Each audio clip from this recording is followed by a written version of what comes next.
Assalamualaikum warahmatullahi wabarakatuh. Selamat malam, salam sejahtera bagi kita semua. Malam hari ini kita akan membahas tentang bentuk-bentuk logika, melanjutkan pembahasan kita pada pertemuan sebelumnya. Baik, kita masuk pembahasan kita mengenai bentuk-bentuk logika. Anda bisa lihat di slide yang saya tampilkan, bentuk dan bentuk logikal. Ya. Yang dimaksud dengan bentuk ialah wujud yang mengacu pada hubungan tertentu antara sejumlah unsur, pengertian, ketertiban, tipe norma, pola standar, dan sebagainya. Nah, setiap hal yang terdiri atas aspek bahan, misalnya potongan kayu, dan aspek bentuk konstruksinya, nah kayu itu sendiri dibentuk menjadi apa? Misalnya menjadi kursi atau menjadi meja, ya. Nah, itu aspek bentuknya. Sedangkan bahannya adalah potongan-potongan kayu.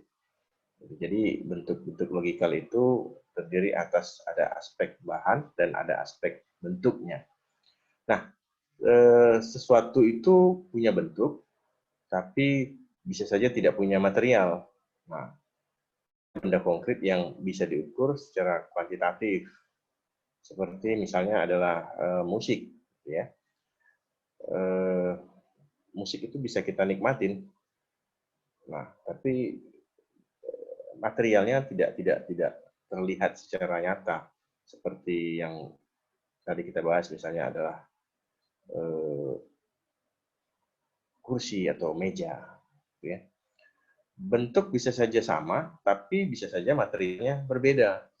Nah, misalnya tangga secara konkret itu ada bertingkat-tingkat gitu ya. Nah, fungsinya adalah sebagai sarana untuk naik atau turun. Tapi ada juga tangga atau tangga lagu, misalnya tangga lagu itu bukan dalam artian bentuknya tangga yang bertingkat, namun adalah susunan dari not ataupun lagu, ya, tidak berupa benda konkret. Di situ kalau kita lihat bicara tentang bentuk dan bentuk logikal.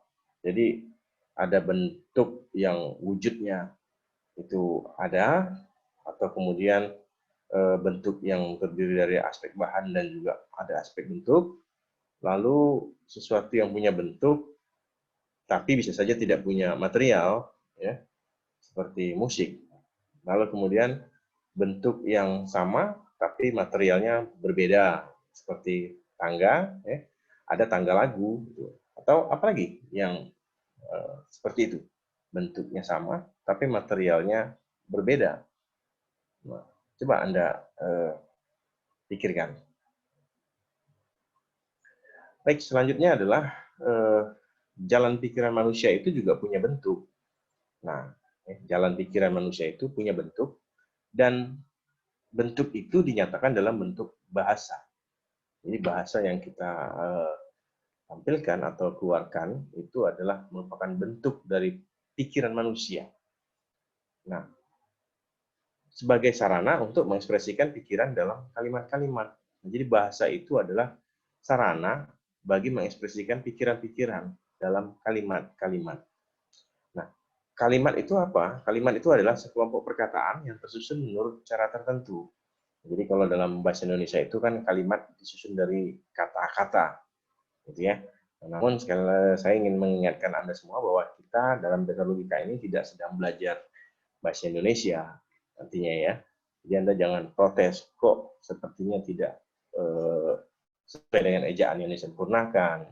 Karena yang kita bahas di sini adalah bagaimana jalan pikiran manusia itu yang kemudian diwujudkan dalam bentuk kata atau bahasa, ya, bentuknya itu bahasa. Nah, bahasa apa misalnya? Kita menggunakan bahasa Indonesia, bahasa Melayu mungkin, atau bahasa Inggris, nah itu bentuk. Nah, orang untuk mengetahuinya ya tadi kita memahami makna daripada bahasa yang dikeluarkan itu, ya, yang disampaikan oleh seorang manusia, itu merupakan jalan pikirannya. Ketentuan tentang cara menyusun kata-kata untuk mewujudkan sebuah kalimat itu diatur dalam tata bahasa. Ya. Jadi ada kalimat langsung, kalimat tidak langsung, kalimat perintah, kalimat tanya, itu kan ada diatur dalam susunan tata bahasa, bagaimana menyusunnya. Kalau yang namanya kalimat tanya itu biasanya ada sebuah kata tanya, lalu kemudian di ujungnya ada tanda tanya. Kalau kalimat perintah itu biasanya ada kata yang menyuruh, lalu kemudian biasanya ada diakhiri dengan tanda seru misalnya, seperti itu. Itu susunan dalam tata bahasa. Nah, cara tersusunnya kata-kata itu yang mewujudkan kalimat disebut dengan sintaksis. Ya, saya ulangi, cara tersusunnya kata-kata yang kemudian mewujudkan kalimat itu disebut dengan sintaksis. Baik.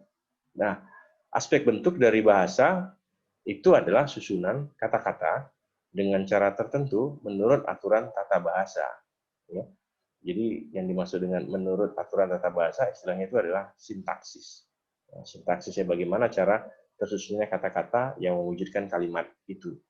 Misalnya pernyataan yang ada unsur subjek, predikat, dan objek. Nah, itu kan susunannya sebuah pernyataan.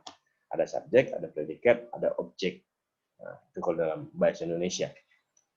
Aturan-aturan dalam tata bahasa itu yang disebut dengan sintaksis. Gitu ya. Baik, kemudian kita bahas aspek bahan atau material dari bahasa ya, adalah kata-kata atau kosakata yang digunakan untuk mewujudkan kalimat.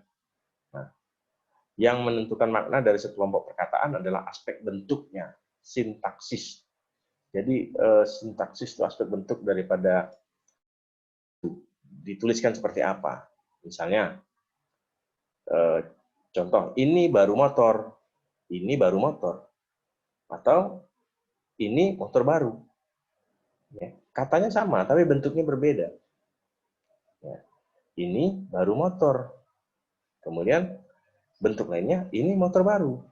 Maknanya bisa menjadi berbeda. Ini baru motor sama ini motor baru. Ini baru motor berarti ada sebuah pujian ya,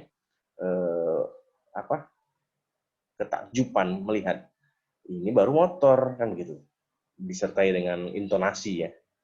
Lalu kemudian ini motor baru, maknanya motor yang memang baru. Nah, kaitannya dengan logika, bahwa logika itu mengeksplisitkan azas-azas dan aturan-aturan berpikir tepat yang telah diketahui secara implisit, sintaksis, ya. Implisit ya. Nah, dengan jalan memperlihatkan bentuk-bentuk atau jalan pikiran yang tepat berupa pola-pola susunan atau rangkaian pernyataan. Nah, itu yang disebut dengan bentuk logikal atau bentuk pikiran. Ya, saya ulangi bahwa logika itu mengeksplisitkan azas-azas dan aturan-aturan berpikir yang tepat yang telah diketahui secara implisit ya, melalui sintaksis. Sintaksis itu adalah aturan dalam tata bahasa, bentuknya mengatur bagaimana bentuk dari sebuah kalimat. Nah, dengan jalan memperlihatkan bentuk-bentuk jalan pikiran yang tepat berupa pola-pola susunan rangkaian dari sebuah pernyataan. Nah, itu yang disebut dengan bentuk logikal atau bentuk pikiran. Contoh ya.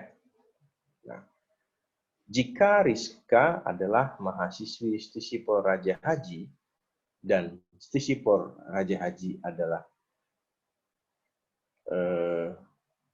saya ulangi. Nah, jika Rizka adalah mahasiswi Stisipor Raja Haji dan semua mahasiswi Stisipor Raja Haji adalah seksi, maka Rizka adalah seksi. Itu kan dalam sebuah kalimat yang panjang tanpa ada tata bahasanya. Sekarang coba kita susun ya. Kita penggal kalimat yang panjang tadi menjadi Rizka adalah mahasiswi Stisipor Raja Haji. Semua mahasiswi Stisipor Raja Haji adalah seksi. Oleh karena itu, Rizka adalah seksi. Karena Rizka itu adalah mahasiswa Stisipor Raja Haji. Sedangkan di situ dikatakan semua mahasiswi Stisipor Raja Haji itu seksi. Berarti Rizka adalah seksi. Oke. Ulasannya adalah pernyataan 1 dan 2 itu disebut dengan premis. Jadi Rizka adalah mahasiswi Sisipur Raja Haji, dan semua mahasiswi Sisipur Raja Haji adalah seksi, itu adalah premis. Ya. Nah, sedangkan pernyataan yang ketiga itu disebut sebagai kesimpulan. Jadi kesimpulan itu ditarik dari dua premis yang ada. Premis pertama, premis kedua, dan yang ketiga adalah kesimpulan. Ya. Nah, kita bisa bilang premis itu adalah pernyataan atau kalimat, tapi nanti berbeda. Kenapa dia disebut premis gitu loh? Kenapa bukan kalimat? Gitu ya. Oke. Baik. Menerima kebenaran dari sebuah kesimpulan itu tidak berdasarkan pengetahuan faktual tentang keadaan fisik mahasiswi. Maksudnya Sisipol Raja Haji. Tapi berdasarkan alasan.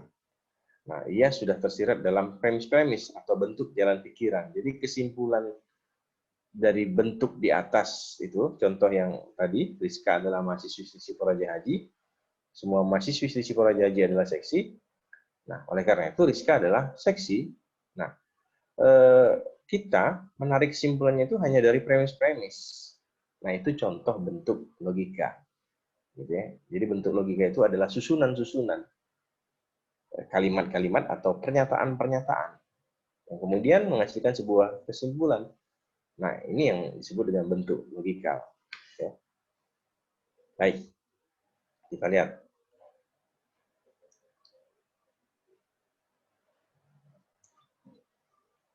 Oke, di sini bicara tentang lambang logika, lambangnya ya, atau bentuk logikal. Nah, misalnya kita ganti dengan lambang A, B, dan C. Maka skema jalan pikirannya menjadi A adalah B. Lalu semua B itu adalah C. Jadi A adalah C. Nah, apa maksudnya? Maksudnya adalah itu bentuk logikal. Skema berpikir yang valid. Nah, bentuk logikal bisa diungkapkan dengan lambang-lambang atau lambang logikal. Ya. Jadi skema jalan pikiran itu bisa diungkapkan dengan lambang-lambang atau lambang logikal. Ya tadi A, B, atau C. Oke, misalnya. Baik, sekarang apa yang dimaksud dengan lambang dan lambang logikal? Nah, komunikasi itu menggunakan sarana, yaitu bahasa. Kita ingin menyampaikan sebuah pesan kepada orang lain, yaitu melalui bahasa. Ketika kita jumpa orang Inggris, lalu kemudian kita tidak mungkin menggunakan bahasa Melayu, kecuali orang Inggris tadi bisa berbahasa Melayu. Nah, tentunya kita akan menggunakan sarana bahasa Inggris untuk bisa menyampaikan pesan-pesan. Jadi komunikasi itu kan proses penyampaian pesan dari satu pihak kepada pihak yang lainnya. Nah, gitu.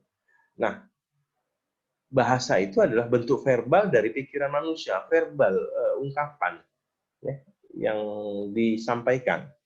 Nah, jadi bahasa itu adalah bentuk verbal dari pikiran manusia. Nah, itu merupakan sarana untuk berkomunikasi. Nah, suatu sistem lambang. Jadi bahasa itu kan ada banyak sekali, gitu ya. Bukan hanya kata, bukan hanya kalimat, tapi ada bentuk-bentuknya. Ada kalimat langsung, kalimat tidak langsung, dan sebagainya. Kalimat harapan misalnya, lalu ada subjek dan sebagainya. Ada macam-macam aturan di dalam tata bahasa. Nah, bahasa Inggris misalnya ada past tense, ada present tense, ya. Nah, itu kan merupakan satu kesatuan, ya. Nah, semua itu adalah menjadi suatu sarana atau alat untuk manusia bisa berkomunikasi dalam menyampaikan pesan. Nah, bahasa itu suatu sistem lambang, gitu. Jadi ada macam-macam, ada A, B, C kalau kita kan, A, B, C misalnya. Nah, ketika kata itu tersusun dari B, U, K, U, huruf B, huruf U, huruf K, huruf U. Jadi buku, gitu ya. Jadi untuk menuliskan jalan pikiran kita tentang buku, ya tadi ditampilkan dalam bentuk lambang yang berupa huruf B, huruf U, huruf K, huruf U. Nah, begitu dirangkai menjadi buku. Itulah lambangnya, lambang dalam bahasa. Baik, 3 fungsi pokok bahasa menurut Copy ya, pada tahun 1990. Pertama, bahasa itu adalah punya fungsi untuk fungsi ekspresif, ekspresi, ya, bagaimana kita menunjukkan ekspresi, ya. Ekspresi itu apa? Yaitu perasaan. Nah, jadi dengan bahasa kita bisa menyatakan perasaan kita dan memberikan tanggapan yang sifatnya emosional. Oke, sekali lagi saya coba sampaikan bahwa emosional itu bukan hanya marah-marah. Kita selalu selama ini menyatakan bahwa emosi. Misalnya, jangan emosi lah. Ya, jangan emosi. Seringkali dikaitkan dengan emosi itu marah. Padahal yang namanya emosi itu bisa saja menangis, bisa saja marah, ya, bisa saja tertawa, bisa saja gembira, gitu ya, bergembira. Nah, itu kan ungkapan emosional. Nah, makanya di situ dikatakan bahwa fungsi ekspresif itu maksudnya adalah suatu hal menyatakan perasaan kita atau memberikan tanggapan yang sifatnya emosional, ekspresi, bahasa tubuh misalnya, atau kemudian ungkapan kita bahwa kita menyatakan perasaan kita, kita sedang bersedih misalnya. Nah, tentu dengan ekspresi kita. Ketika kita bicara yang kita sampaikan kita sedang bersedih atau sedang gembira misalnya, ya tentu diiringi dengan sebuah gambaran tentang ekspresi seseorang. Nah, fungsi ekspresif ini tidak dapat dikualifikasi benar atau salah karena tidak bermaksud untuk melaporkan fakta-fakta. Itu yang maksudnya ekspresif. Jadi tidak bisa dikualifikasi benar atau salah. Misalnya seseorang itu menangis, seseorang itu bergembira, misalnya menyatakan kegembiraannya, nah itu tidak bisa dikatakan benar atau salah karena tidak bermaksud untuk melaporkan fakta-fakta. Misalnya kita lihat contohnya adalah puisi. Sebuah puisi itu kan merupakan bentuk, ya, rangkaian kalimat atau kata sebagai bentuk untuk menyatakan ekspresi, ya, mengekspresikan emosi-emosi tertentu. Ada puisi-puisi yang kalimatnya itu membangkitkan semangat emosional dalam perjuangan misalnya, atau kemudian puisi itu memberikan sebuah rangkaian pernyataan-pernyataan atau kalimat-kalimat yang isinya membuat seseorang itu emosionalnya muncul, misalnya sedih, bersedih, atau kemudian bergembira atau takjub terhadap keadaan alam, ya. Nah, ini ya kita bisa lihat bagaimana seorang penyair itu merangkai kalimat atau kata-katanya, ya, dengan sedemikian rupa, dengan aturan-aturan tertentu dalam puisi. Nah, untuk bisa membangkitkan perasaan-perasaan yang serupa pada pembaca atau kepada orang yang mendengarkan, ya. Atau kemudian ada namanya cetusan-cetusan, misalnya rasa sedih. Oh, itu terlalu buruk, misalnya kita mengungkapkan itu. Atau rasa antusias dengan menyebutkan wow, misalnya. Itu rasa antusias kita, wow. Atau kemudian sapaan dari belahan jiwa, misalnya sayang, ya, say, misalnya, ya, atau bro, misalnya hari ini. Atau secara humor, kalau humor misalnya bagaimana tertawa, gitu ya.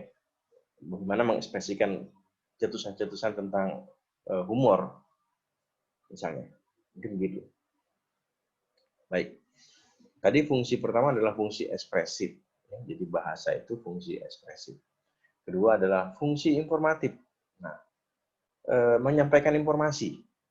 Bisa membenarkan, atau mengiyakan, atau menyangkal suatu proposisi, atau pernyataan tentang sesuatu, atau mengemukakan suatu argumen. Jadi informatif itu mencoba memberikan sebuah informasi. Ya.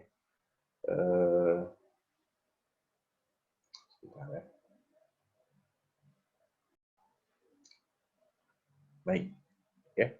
Jadi bahasa itu merupakan fungsi informatif karena mencakup juga bisa jadi misinformasi, ya. bukan informasi, tapi misinformasi, kesalahan dalam memberikan informasi. Bagaimana bentuknya? Itu bisa saja proposisinya benar atau salah. Nah, argumen yang tepat dan yang tidak tepat. Argumen yang tepat dan yang tidak tepat. Ya. Bisa saja argumen itu nanti kita akan bahas lebih lanjut ya sebenarnya. Tapi gambarnya begini, yang dimaksud argumen itu adalah ada premis-premis atau pernyataan-pernyataan yang kemudian dari pernyataan-pernyataan itu bisa ditarik sebuah kesimpulan. Ya, di mana kesimpulan itu sudah tercantum sebenarnya dalam premis-premisnya. Jadi kesimpulannya tidak diambil dari yang lainnya, dan diambil dari premis-premis atau pernyataan-pernyataan yang sudah diungkapkan sebelumnya. Nah, di mana premis-premis itu atau juga disebut dengan proposisi, yaitu sebuah pernyataan. Pernyataan itu bisa dinyatakan benar atau salah. Nah, itu disebut dengan proposisi. Gitu ya. Lalu kemudian dapat dikualifikasi benar atau salah. Nah, berbentuk deklaratif atau pernyataan yang ringkas tapi jelas tentang suatu hal atau disebut dengan bahasa ilmiah. Ya.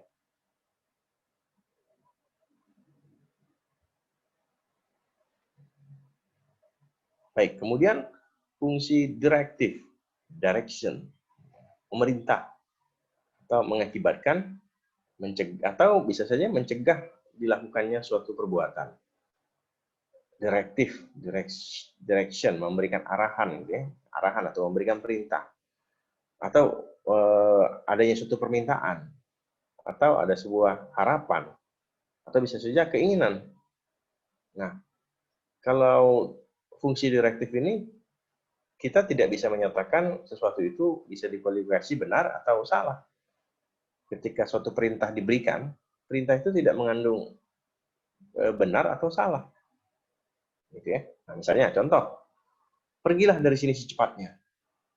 Apakah bisa dijawab benar atau sebaliknya bisa dijawab salah? Ya. Lalu kemudian mudah-mudahan kamu selalu bahagia seumur hidup. Sebuah harapan. Tapi harapan itu tidak bisa dikualifikasi benar atau salah. Karena mudah-mudahan kamu selalu bahagia seumur hidup.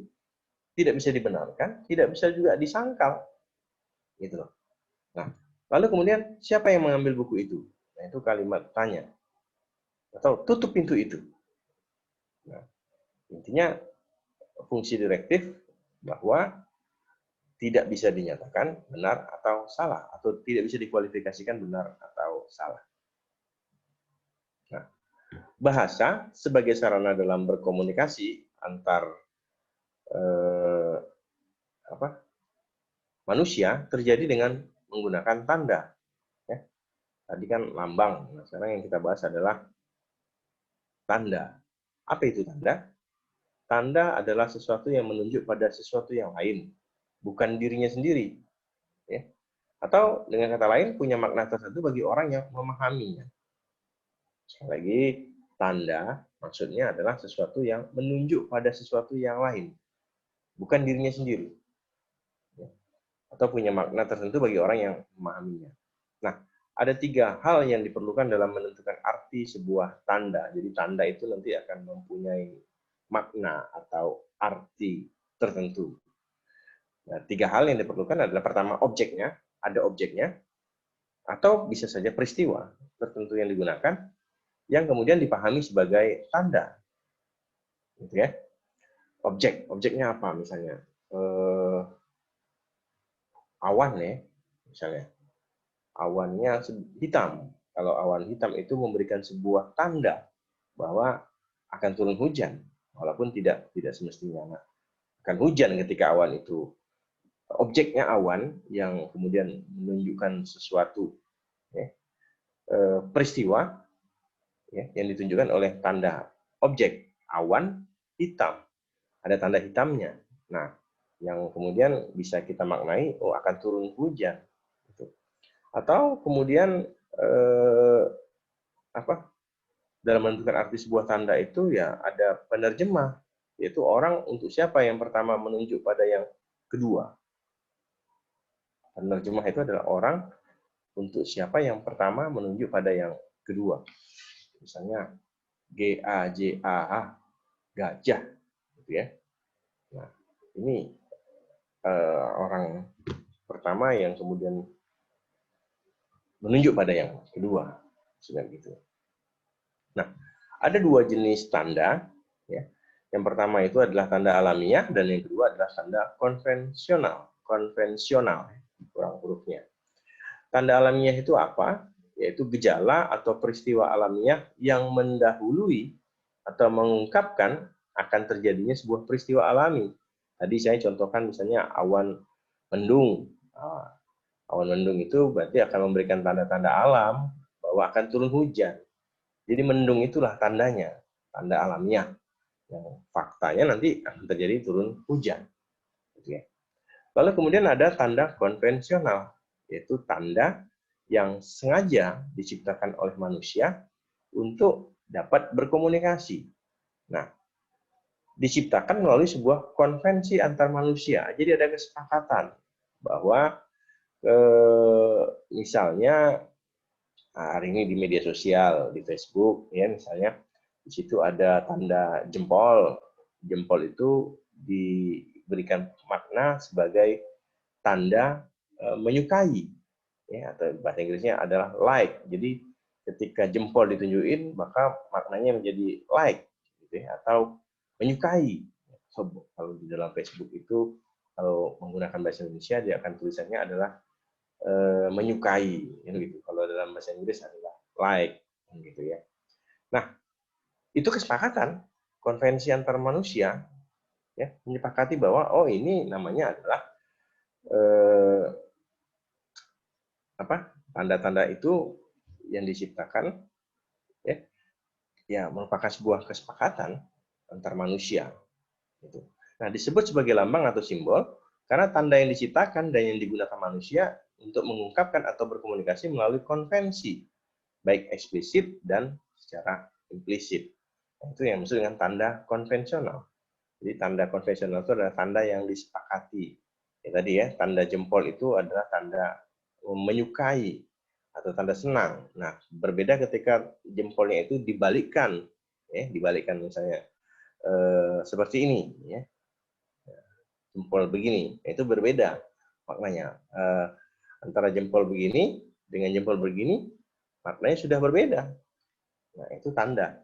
Tanda itu muncul sebagai sebuah kesepakatan. Oke, dalam media sosial tadi ada jempol yang ke atas, ada jempol yang ke bawah. Jempol ke atas maknanya adalah like, jempol ke bawah adalah maksudnya adalah unlike, tidak suka. Nah, itu maksud dengan tanda konvensional. Nah, kita spesifik lagi bahwa dua macam tanda konvensional. Nah, apa itu tanda konvensional? Tadi tanda yang disepakati, kan gitu ya.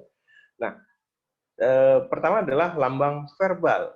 Verbal itu perkataan-perkataan yang mengandung bunyi atau tanda-tanda yang punya arti berdasarkan konvensi. Konvensi itu kesepakatan. Nah, makna dari tanda TTT tertentu, ya. Orang tahu itu misalnya di situ dicontohkan di slide ada huruf TTT, itu kan ya mungkin sebagian orang tidak tahu apa itu TTT. Nah, tapi harus pakai oh itu maksudnya tertentu, kan gitu kan. Nah, tulisannya TTT tapi kita bacanya tertentu. Itu lambang verbalnya TTT tapi kita menyebutnya tertentu. Nah, antara bunyi dan tulisannya berbeda gitu. Tulisannya TTT, bunyinya tertentu. Nah, perkataan itu tidak identik dengan tanda. Tanda sama, makna bisa saja berbeda. Tanda berupa huruf. Misalnya, bisa. Bisa itu maknanya bisa dapat, bisa juga racun. Bisa. Bisa itu can, bahasa Inggrisnya can. Atau bahasa lainnya bisa itu dapat. Nah, lalu kemudian bisa juga ada orang menyebut itu adalah racun. Oke. Jadi arti sebuah tanda ditentukan oleh konteks. Konteksnya apa? Sedang bicara apa? Bicara hewan bisa adalah racun.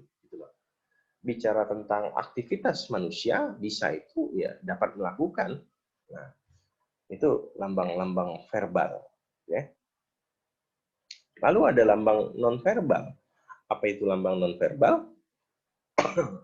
Mungkin pernah dengar Anda dengan apa istilah stenografis, ya, berupa singkatan-singkatan tertentu atau gambar-gambar tertentu sebagai ganti dari perkataan-perkataan atau rambu lalu lintas. Ya, rambu lalu lintas itu sebuah tanda yang kita pahami, udah sepakat bersama gitu.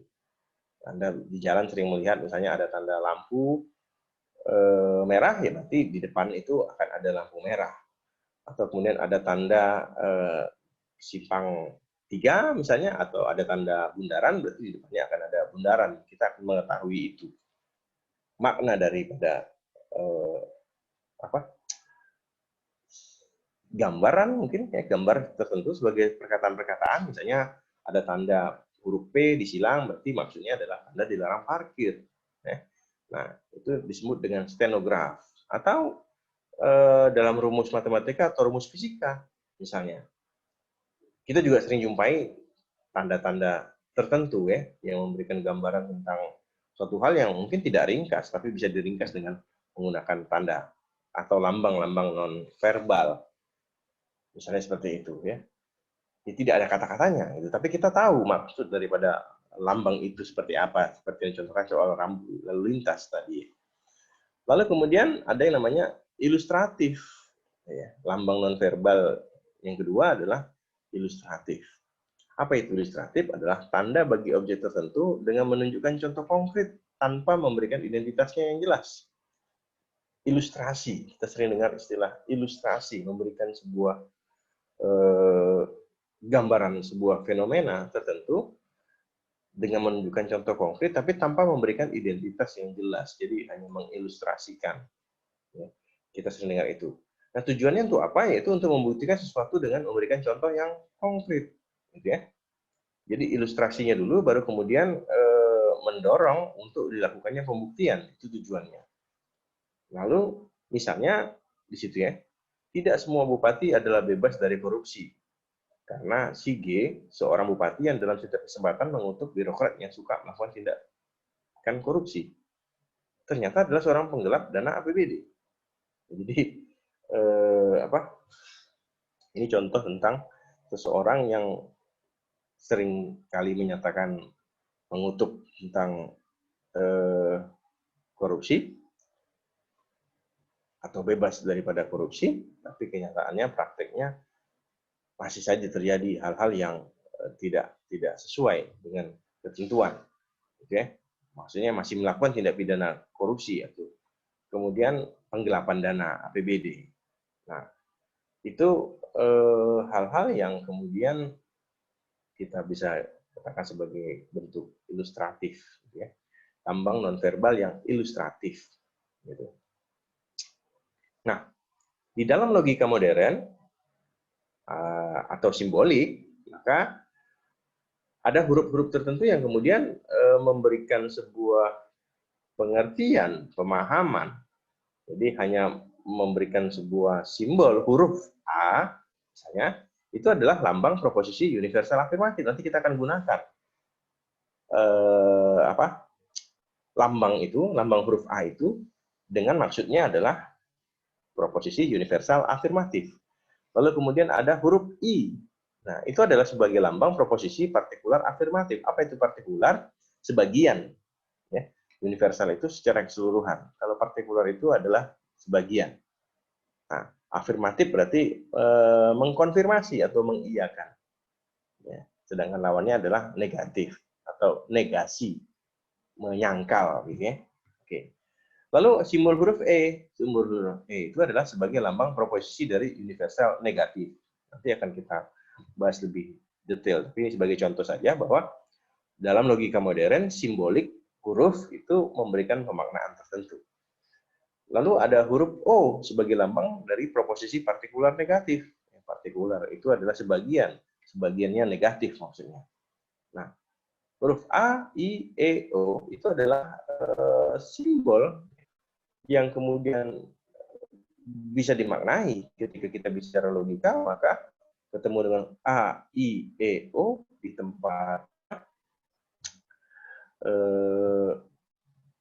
ketika kita membaca sesuatu ya, simbol tadi, maka kita bisa tahu bahwa A itu maksudnya apa, I itu maksudnya apa, E itu maksudnya seperti apa, dan O seperti apa. Gitu. Nah, itu tadi ya materi yang saya sampaikan mengenai bentuk-bentuk dari logika ya. Jadi maksudnya jalan pikiran kita itu kemudian diwujudkan dalam bentuk kata atau kalimat yang merupakan sebuah satu kesatuan disebut dengan bahasa. Nah, di dalam bahasa itu ada tata cara ya atau aturan. Nah, itu yang disebut dengan sintaksis. Gitu.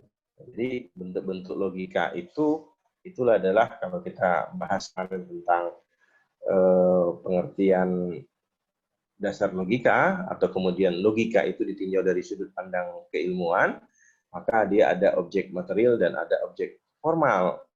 Objek material daripada logika itu adalah jalan pikiran atau kegiatan berpikir manusia. Nah, sedangkan objek formalnya adalah aturan, tata cara dalam menggunakan kata-kata atau kalimat tertentu, gitu ya, dengan aturan-aturan tertentu. Nah, itu yang kemudian disebut bagaimana pembahasan kita barusan tadi, gitu ya.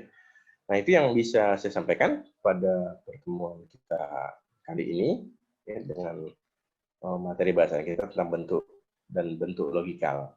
Silakan ditanyakan hal-hal yang mungkin Anda kurang paham, yang bisa kemudian dikomentari atau ditanyakan melalui Google Classroom. Google Classroom kelas Anda. Itu yang bisa saya sampaikan. Terima kasih. Sampai berjumpa kembali. Wassalamualaikum warahmatullahi wabarakatuh. Dan selamat malam.